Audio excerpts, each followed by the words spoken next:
அனைவருக்கும் வணக்கம். நம்ம செம்பருத்தி பூ அஸ்வினி பூச்சி தாக்குனதுனால 2 நாளைக்கு முன்னாடியே வெட்டி விட்ருவோம். இவ்வளோ அஸ்வினி பூச்சி இருந்துச்சு. இப்போ பாருங்கள், வெட்டி விட்டோன்னே அது தானாகவே போயிடும்.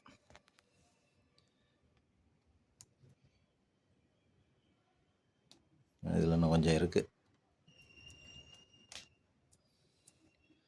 தானாகவே போயிடும்.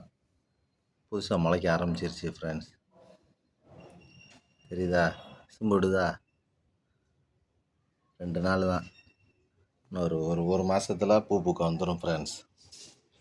அதனால் உங்கள் இதில் செடியில் எதுவும் அஸ்வினி பூச்சி எதுவும் தாக்கி இருந்துச்சுன்னா நீங்கள் மருந்து வாங்கி அடிக்கிறத விட இதுதான் சிறந்த வழி.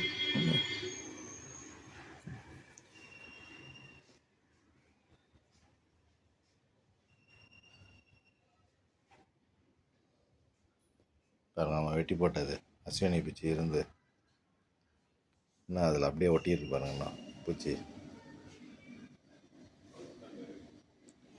இது அப்படியே போயிடும் ஃப்ரெண்ட்ஸ். நம்மளுக்கு ஒரு 6 மாதத்துலேருந்து ஒரு வருஷத்துக்கு கரைச்சல் இருக்காது ஃப்ரெண்ட்ஸ், வராது. அப்புறம் தான் வரும் திருப்பியும். Okay, thank you friends.